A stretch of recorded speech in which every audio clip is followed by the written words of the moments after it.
how does alcohol affect IBS? How does it affect the body? You know, when you've got irritable bowel syndrome and I drink a glass of wine, a beer, a pint of Guinness, or maybe have a weekend session with the boys, binge drinking, all that and everything in between. What effects does that have on me or as you as a listener, as a man with IBS?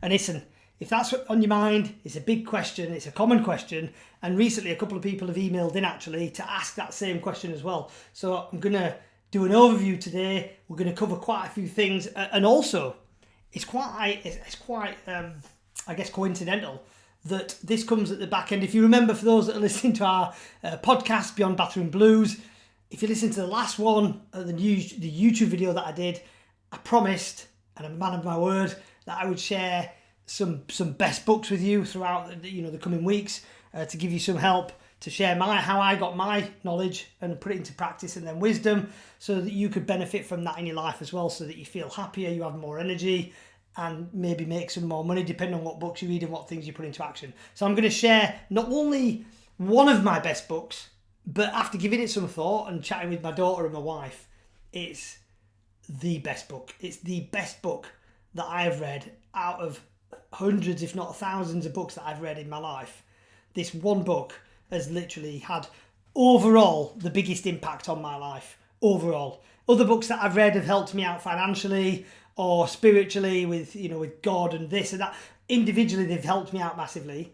But this has had more of a ripple effect consequentially in my life. And I'm going to share that with you as well. And not only has it helped me, it's helped millions of others, because the book is over a million copies seller. It's got tons of good reviews, and it's complete game changer. So don't go anywhere. I'm going to share that with you. Before we do that though, again, I want to give a shout out to two men, or Peter. Is it Pete or Peter if you're watching this?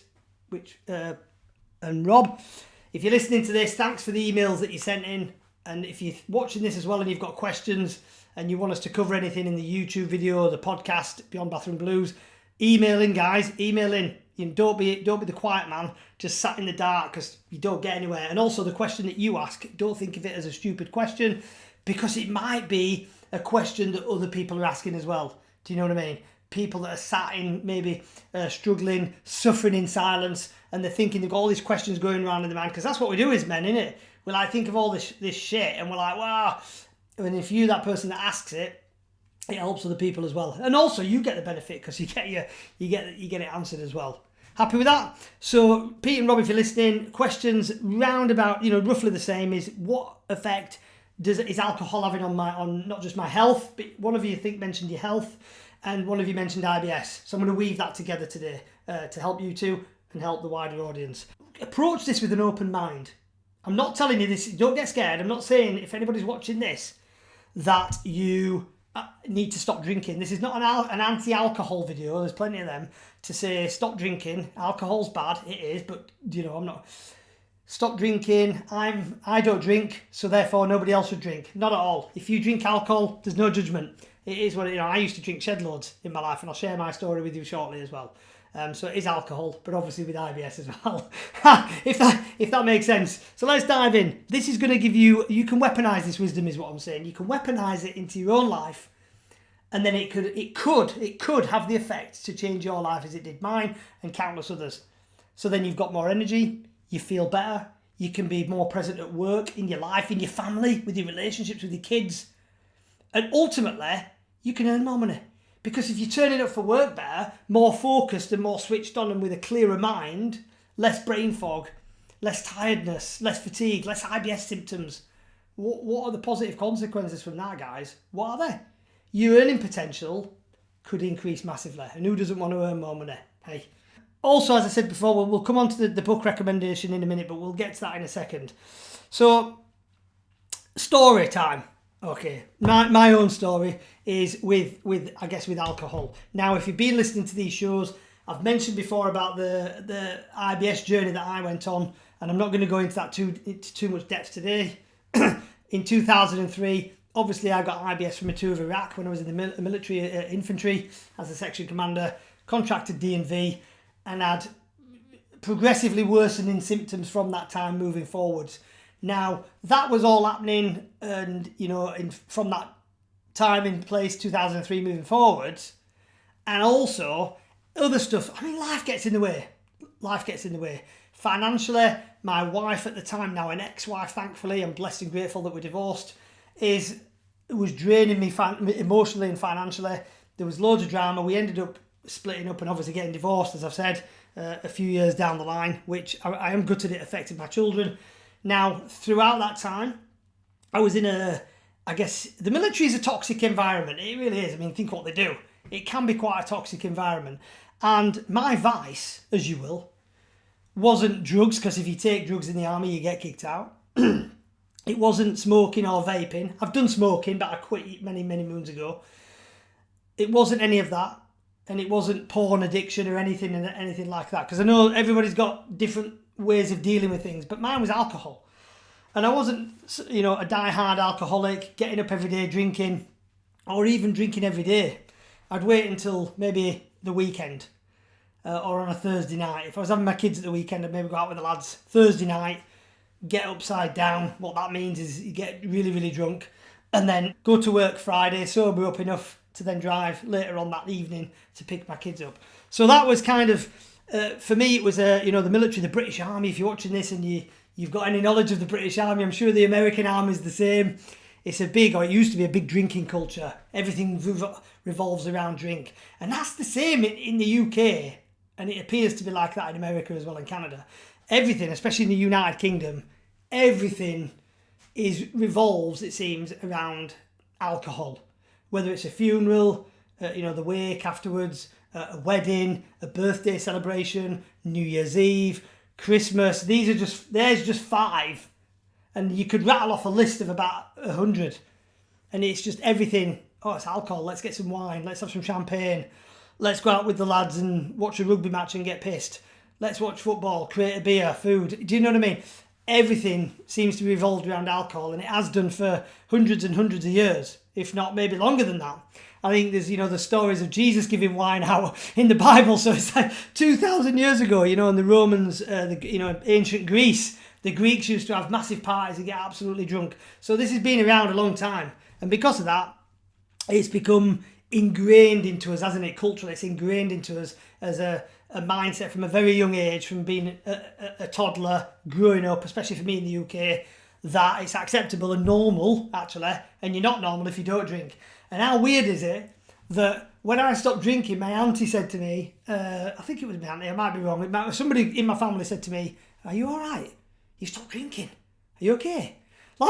Like I was an alcoholic or something at the time, and I wasn't. I didn't have a dependence. Thankfully, I'm grateful I didn't fall into having a dependency on alcohol. However, I did have a bad relationship with the guys, and this is what I want to get across. And maybe watching this, and you're in that position as well, where you've got a bad relationship with it. For me personally, it was all or nothing. I don't drink 1 pint or 2 beers. I either get rinsed or I don't bother drinking. But I could take it or leave it before I quit. But how long does that last? For me, I had tried stopping before, and I read a book. This is not the book recommendation I'm going to give in a second, but I read a book before called Alan Carr's Easy Way to Control Alcohol and Drinking. Excellent book. I do recommend it. It's a very good book, and it's a good prerequisite to the one I'm going to mention if you want to read that alongside. But you don't need to, because the one I'll talk about in a second is a game changer. And the reason I read that is I'd read Alan Carr's Easy Way to Stop Smoking years and years before, and actually that worked. Since reading that book, I've never had a cigarette since, or vape. So I thought, well, if he did that for that, he did it for alcohol. And it did work. I did for about 1.5 years, nearly 2 years. I didn't drink. And then I had a glass of wine at a barbecue. I felt like another glass of wine, and then it was a bottle of wine, and then back to square one again. And it's like, this is crazy. And for me, as I shared in the last video, I talked about mastery. I'm all about self-mastery. That's what this channel's about. It's about men having, obviously, IBS and wanting mastery. You're into self-development, or at least you're considering self-development, and you want to improve every single area of your life. And it's a journey. It's a journey. It doesn't take a few weeks, read a book and then done. It's a journey that lasts, I hope it lasts my entire life. And I hope that's over 100 years old. So it's a journey, and we won't want everything all at once because it'd be boring. So mastery, self-mastery, having self-control, that's what it means. And I shared that in the last video. If you've not seen the last video, I recommend diving into that as well, guys, and it'll give you more context to what I'm saying now. Without further ado, so my own reason for stopping drinking wasn't because I was an alcoholic or I was scared of becoming an alcoholic or any kind of dependency. I did accept that I had a bad relationship with alcohol, but it was a couple of things really. The first one is I've got a daughter, she's 8. I didn't want her and my wife, Charlie Jean, as well. She doesn't drink. We've both done this together. We don't want to bring her up, teaching her that alcohol is bad, it's a poison, it's toxic, it can have all these negative effects, but then we're drinking, because then I'm a hypocrite. You've got to lead by example. Like the story I shared in the last video about Gandhi with the sugar addiction, or sugar. You can't tell someone to stop eating sugar when you eat it yourself. That was his point, and it's so true. When in the military, there's a saying that you lead by example. It's one of the core values, as you will, or one of the things that we do in the army. We strive towards leading by example. So how can we tell our children, in terms of pulling it back to IBS, how can we say to our children, right, go and make sure you sort your health out, keep fit, because keeping fit and eating healthy and looking after yourself is going to keep you resilient, it's going to keep you alive longer, your immune system. And I'm your dad, I love you, I want you to be here for a long time, and I want you to feel good, feel healthy. Now, not every parent does that, do they? It's a sad state of affair, and it breaks my heart. It literally breaks my heart when I see children, especially, that are overweight, that are obese, and that, the impact that must be having on them psychologically from bullying, and then physically. I know I'm going off on I'm kind of digressing, but just bear with me because it's important, is that we have a massive influence over the next generation, children, teenagers, and they're the ones that are going to be eventually the leaders, the politicians, the soldiers, the health professionals, the mindset experts, the YouTubers. Do you see what I mean? For me personally, and everybody's different, we all have different reasons for doing things, and again, I mentioned it before about having a purpose. So my purpose for stopping alcohol, obviously, there was a few reasons. Health, I want to live to I'm 101 or more. That's like my life goal. And I want to break a trend in my family, because I don't think anybody in my family's lived past, 80, maybe late 70s. So I want to do that. But I don't just want to live a long time. I want to feel as good as I can for that time as well. So then I can be here for my children. I've got 4 kids, some are growing up. Grandchildren, hopefully great-grandchildren, and obviously have more impact on the world ultimately, like help more men like you. And then the other one, so that's one reason, health, is leadership. Lead by example, my daughter, people around me, and you know what I mean. And the last thing I would want is to get cancer or heart disease. Nobody wants that. Nobody wants a horrible illness that could have been largely prevented had I have chosen, been more selective, as you will, over the food I eat, the drink, etc. Do you know what I mean? Anyway, I digress. Now, for me, I wear, and again, there's no affiliations to this, the Garmin Fenix 7 watch. Maybe you wear one. You can put it in the comments, what do you think? Gleaming watch. And again, I'm not giving a shout out for this as a sponsor or anything, just as a bit of context, a story around the watch that I wear, as to, clearly I wear it for fitness, but it's more than that. It tracks health. I know there's other watches that do it. I think Apple Watch tracks health. Whoop, is it called Whoop? There's like a strap you can wear. Subscribe. I think they're good. My brother-in-law wears one. So there's these things. Now what they do, if you wear one, you'll know what I'm talking about. They track things like your heart rate. I'm going to mention a few. They track loads of stuff, but the key ones, which will make sense in a second for the alcohol and health, is tracking heart rate variability, your HRV, and sleep. So the sleep. So let's keep it to 3. Sleep, heart rate, and heart rate variability, HRV. Happy with that? So they're the 3 things that I get on this watch. And it's quite accurate. Not 100%, but it's not far off. It's really, really accurate. So I'm going back in time now when, I don't know, about a year ago, maybe a bit longer, give or take, I don't write it down, when I was drinking. And even though I said, I'm all or nothing, I can have a bottle of wine, or even a glass of wine. I tried having a glass of wine, as in to see what happened, testing it. And I was already, thinking of stopping and not happy with drinking and all the rest of it. And I drank a glass of wine, and my sleep on here was shot. I mean, I don't sleep amazing anyway because I have, like I said before, I've shared with you that I had PTSD. So I do get nightmares from time to time and dreams can wake me up and stuff. But other than that, either side of that stuff, it's not too bad. But the point I want to make is with the alcohol is for me the sleep. And maybe you're the same. And I'm going to share, a story with you in a second about a guy that I train at the gym with that I know called Nick. His story, which I chatted to him again this morning. He said I could share that with you, is that... the sleep score on here was horrific. Normally, I'm averaging about 80, mid 80s to 90, which is a really good score. Deep sleep, REM, so you've had loads of good sleep. If I've had a drink of alcohol, even just a glass of wine, that sleep score can be down in the 50s, if not the 40s. Because guess what? At 3 o'clock in the morning, I'm waking up. I either need the toilet or because the alcohol is doing its thing in your system, your liver's trying to sort it out, your body's trying to get rid of that toxic, that poison, and trying to process it all. Your body's awake, your body's doing stuff, so you're not gonna fall into that deep sleep. You're not gonna fall into REM. I'm gonna share with you at the end of this as well, not only the recommendation of the book, an amazing. It's had 7 million views. Phenomenal. It's a presentation by a professor who studies the brain. Is a doctor. It's gleaming. It's had 7 million views for a reason. It's phenomenal. And I'm going to share it. I'll share it with you at the end so you can do your own deep dive if you want to. I would recommend it. So you've got that knowledge, that wisdom moving forwards. So that was for me. Also then, so we spoke about the sleep. Now, what is the consequences of not sleeping all the time? And I'm coming on to IBS in a minute, guys. This is crazy, isn't it? So we've not even got onto IBS yet because it'll all make sense. It all is kind of... it all swims around in the same pool. So we're talking about sleep, not sleeping properly. Maybe your IBS is keeping you awake at night as well. And alcohol. So you're double whammied. What's the consequences of not sleeping regularly all the time? What's the consequences of that? Google it. Do some research. I don't believe in Google MD, but it's NHS websites. There's some good sources on there that'll tell you if you're not sleeping adequately, consistently, over time, things are not looking good. It doesn't end well. So there's that to bear in mind. Then we've got HRV. If you drink alcohol, I'm not saying everybody because I'm not a doctor, I'm not a medical doctor, but if you're drinking alcohol on here, my HRV, bearing in mind your HRV score, it tells you if it's balanced or not without going into the numbers. It's balanced.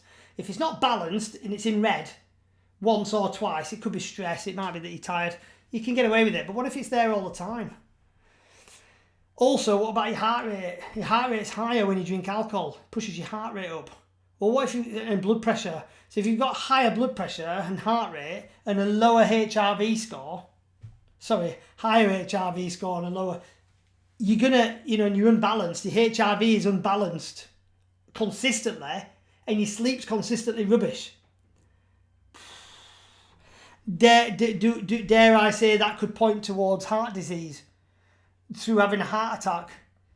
Because it will, won't it? Obviously, it's just common sense. If it's like that all the time, once or twice you can obviously get away with it. So that's to share with you guys. Wrong wrist. Garmin Fenix 7 for me all the way, and I keep a track on that. You might have Apple. I really recommend keeping a track on your fitness, your health, and then focusing on things. Again, it's about self mastery. If there's an area that, maybe you want to increase your VO2 max because that helps you live longer.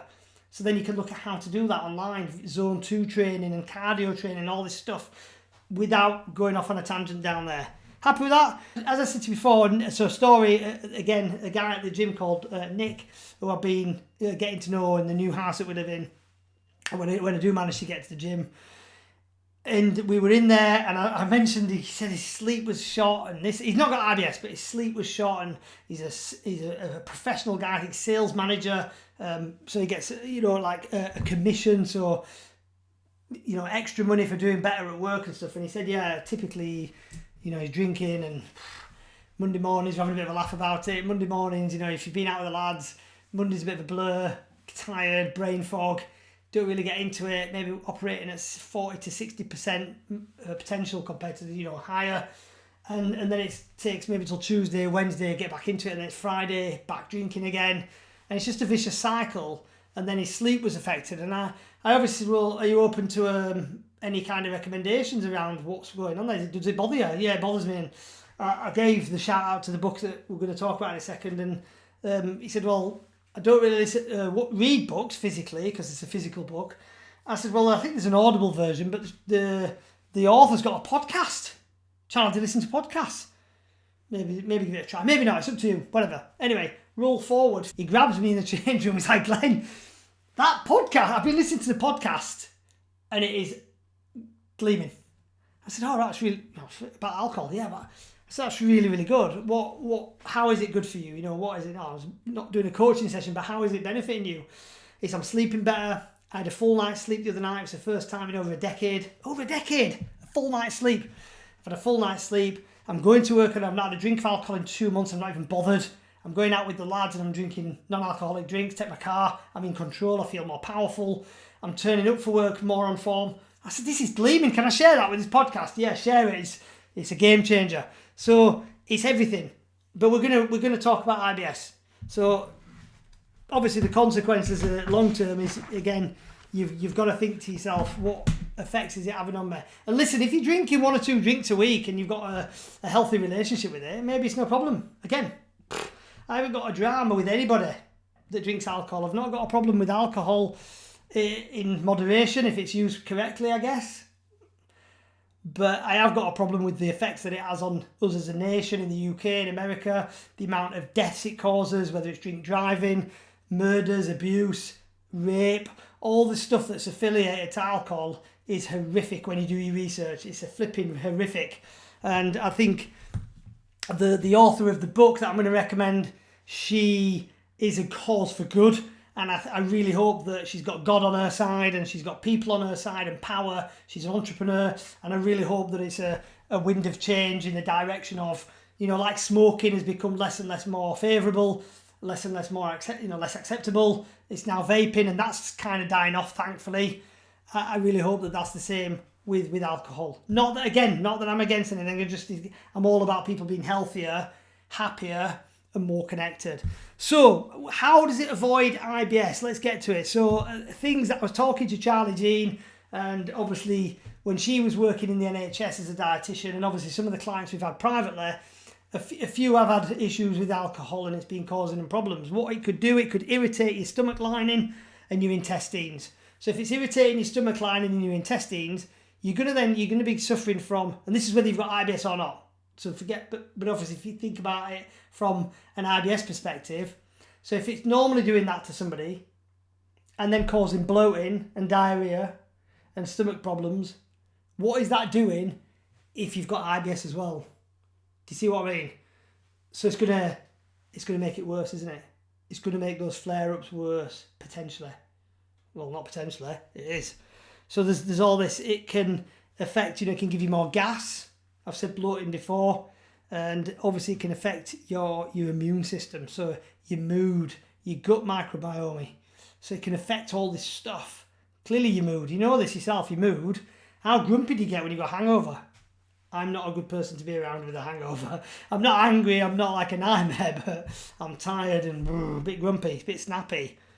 It's wrong, isn't it? When you think about it. Well, you only live once.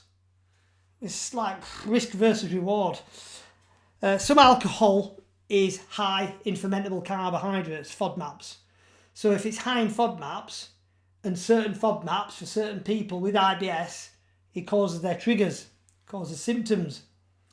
So if some of the alcohol that we're drinking, we might have food, we might be getting food dialed in, but then we might be having alcohol on a weekend, and that's causing us problems, but we don't know. You don't know, because you don't know what your triggers are. So again, alcohol it can be high in FODMAPs. No problem for people that haven't got IBS, because FODMAPs don't bother with them, high FODMAP. But if you have got IBS, could be problematic, could be a problem for you. It can interfere with medications. We know this anyway, don't we? We know that we shouldn't be taking medication and drinking alcohol at the same time, mostly. It can interfere with them and it can cause unwanted side effects. And what's the short-term impact on that? Maybe nothing, maybe not that bad. You can get away with it. But what about long-term? What if you're taking supplements and meds and drinking alcohol as well? What's that doing to your body? That kind of cocktail of mixture of stuff and then substances going on inside. You know what I mean? Look at what's happened recently to Liam Payne. If you're in the UK, you might have heard of the star One Direction boy band, Liam Payne, 31-year-old. I think accidentally, I'd get into the weeds of it, fallen off a balcony 45 foot in Argentina on holiday because of a varying combination of drugs and alcohol in his system, they believe. And, you know, gone unconscious at the wrong time in the wrong place and gone off a balcony and fallen to his death, bless him. 31-year-old, you know, left behind a boy, a son, and obviously his family will be, and fans are devastated. And that's just not just because he's a star, it could be happening to anybody. Because the consequences, we take all these risks and it could, you know, have all these issues. It can worsen sleep. That's the thing, it's crazy, isn't it? Some people drink to get to sleep better, but it can worsen sleep. Because you wake up 3 o'clock in the morning because your body's trying to get to work and get rid of all that, the alcohol. So it can have an impact on your sleep. Depression, people drink to try and make themselves feel happier, don't they? You might do it. I did in the past. I feel a bit low, a bit grumpy, a bit down in the dumps. I've had some rubbish news. That's why we do it at funerals, isn't it? Someone dies. We mentioned about Liam Payne, but yeah, so if someone dies that we love and care about, we give them a send-off. We go to the wake. We have food and we get pissed. We get drunk. We get upside down to try and take us away from that negative feeling, but negative emotion. But alcohol makes you more depressed. It's crazy, isn't it? And, you know, alcohol affects sleep. It can obviously impact anxiety. So actually, it can be, especially an IBS sufferer, your worst best friend enemy, if that makes sense, because we think it's our best friend, it's our vice, and maybe your vice isn't alcohol, maybe it's weed, maybe it's drugs, vaping, porn, I don't know. We all have something to, you know, most people to break away from something we're not happy with. And that's the thing with alcohol. I think typically people are either drinking for one of two reasons. We say loads of rubbish about we like the taste and we love it and it's gleaming and we come up with all this crap, but really we drink for two reasons. We're either escaping something or we're moving towards something. We feel that we're moving towards something, but it's typically it's an escapism. But the moving towards, I believe, is we're drinking to move towards feeling happier, feeling more confident and feeling all these extra stuff, a dopamine hit, but actually it's doing the opposite. And the more and more your body builds up a resilience to alcohol, because that's what happens. You see these lunatics, being there myself, that can drink all night and be stood up at 4 o'clock in the morning, and people think you're a legend. Oh, look at Glenn, he's being late. How does he drink all that and stay? Yeah, and it's not good, is it? Because your body's building up resistance, and then you never know. I think you're one drink away. The book mentions you're one drink away from being dependent on alcohol, and you never know when that's going to be. So it's quite scary, I think, anyway. If you care about your health, your wealth, your happiness, your family, then maybe it's something to consider. Right, without further ado, listen, if you've got any questions on that there, I'm going to wrap it up in a second, give you this recommendation now, is if you want to send us any questions in, and for us to cover anything on self-mastery, on IBS, anything, email me in, hello@mensibsmastery.com. There's a link in the description. Guys, don't be a stranger. You know, even if you don't want to ask a question, just send me an email. If this is resonating with you as well, or if you think somebody else needs it and you think they're going to listen to it, maybe you're worried about alcohol, just alcohol, share it with them because you pay it forward. Help me, help them, help others. Anyway, without further ado, so the book is, we see that there, Naked Mind by Annie Grace, Control Alcohol. Maybe you've heard of it before. Find freedom, discover happiness, and change your life by Annie Grace. It's an easy read, a week maybe. And there's a podcast as well. And if you search in your podcast channel, Annie Grace or this Naked Mind podcast, it'll come up. I listened to a couple of episodes this morning as well, just to see what they were like, because I didn't do the podcast. I'd read the book, and that was enough for me. Now, I read that book, and the book has. Do you know, I had a few books actually. I was going to mention Thanks, which I could come on to another podcast. I was going to talk about my book, IBS Inversion. If you've not got that and you're stuck with IBS, clearly I recommend that. But whilst all these books are amazing, and there's a pile of them down there to share with you, what is the best book It's not Think and Grow Rich. It's not How to Win Friends and Influence People or some biography, Richard Branson or any of that, even though they've all been brilliant. It's this. And the reason why, guys, is because that was the key that I needed. The information that was in there, the wisdom from Annie Grace. She was an alcoholic in America. Her stories that are in there are amazing. And the way she's written the book is amazing. So even if you just like a good read and you want to have more of a heads up, more knowledge, wisdom, as you will, about alcohol, for yourself, for your children, maybe you're a dad and you care about your kids and you want to educate them as well, maybe read it for them. So you've got that knowledge. So when they come up to you and say, Dad, what's the dangers or what's the crack with drinking? Obviously, if you're a drinker yourself and remember what I said about leadership, you've got that information. You can't see the woods through the trees is the saying sometimes. You can't. And it's like being plugged into a lot of things in life. It's like being plugged into the Matrix, if you've seen the Matrix, isn't it? And, we're all brainwashed, aren't we? We are anyway to a degree. We're all brainwashed. But what that book does is it like wakes you up. It shows you what's already there. It's crazy. It just shows you the truths that are out there, the truths with alcohol, cultures, this, that, the other. And just while reading that book, who knows what's going to happen? It might be the book that, you want to control your alcohol a little bit more, drink a little bit less, which is going to benefit you, benefit your family, benefit your work, your business. Or if you're like me, and countless others, may I add, that have read this book, reading the reviews. I've left an amazing review for her. And I'd love to get on her podcast and talk about this, which I'm going to try and reach out to her and do as well, to jump on her podcast to help other men like me, like you, share that love, as you will. So that book has changed my life. The reason it's number one for me is because by stopping drinking, ultimately, it's got the potential to have prevented me, prevention is better than the cure, prevented me from becoming an alcoholic, because you don't know what if it's around the corner. Read the book, I'm not lying. You're one drink away, and we don't know which that one drink's going to be. It could be, you could have a binge a session this weekend and become alcohol dependent. And here's the kicker. Everybody thinks, what happened to me? I'm all right. I can control it. I'm in control. That's what every alcoholic and alcohol dependent person says.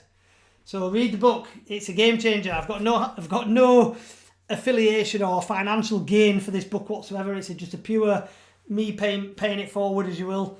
I don't get any money from that, from giving it a shout out to my audience and my socials. I just want to help you in your life so you can earn more, feel better, be happier, healthier, and fulfill your goals. And listen to, pull it back to Nick's story. You know what I mean? In the gym that I train with, he's not got IBS, but he's a sales manager, and he's already said to me, he says he's turning up for work on a Monday like that, razor sharp mind, thinking clearer. I said, what's that doing financially? He said, I'm earning more commissions. I said, wow, you're earning more money through not drinking? Yeah. So I'm saving money by not buying alcohol, and I'm now making an extra £1,000.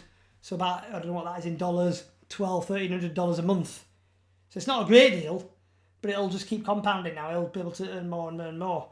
So just think of it from that angle as well. And also, you can practice what you preach. If you tell your kids that they need to square alcohol away, don't drink, because you don't want them to have any dramas with it, then you're not doing it yourself. You can lead by example. They look up to you and go, Dad, you used to drink. You don't drink anymore. How have you done that? If they're 18 or whatever.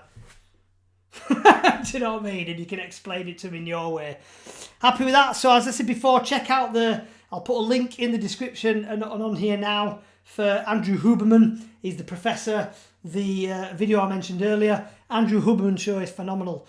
And the video that specifically, he does a dive. He's more of an expert in terms of the brain than I am. He's a neurology, whatever, professor, scientist, guru. That's had 7 million views for a reason. So check that out if you want to find more about how alcohol affects the body, the brain. He'll mention about the gut on there as well. So I highly recommend that. And check out this Naked Mind podcast as well. Again, giving them two a shout out. Nothing about my own channel today. And that's it. That's a wrap. If you've got any comments, if you want to add any comments to that on the YouTube channel, place them below, guys. Let's get chatting. If you've got anything, your own experience that you want to share with the community, then we're all in this together. Do you know what I mean? Your comments, your thoughts could be the thing that's helping somebody else out as well. So that's it. All the best. I wish you all the best in your health, your wealth, success and happiness. and take care. Look forward to next week's episode of Beyond Bathroom Blues. If you're listening to the podcast, guys, I'd really appreciate, the only thing I'd ask so we can get this out to more people is clearly subscribe, give it the thumbs up, put a comment in, even if it's just to say thanks Glenn, great shout out, whatever. Not for the ego, just so the YouTube algorithm, as you will, pushes it out to more men and we can help more people that are maybe suffering with alcohol, suffering with IBS, that want to escape that black cloud that's hanging over their head. Take care, all the best.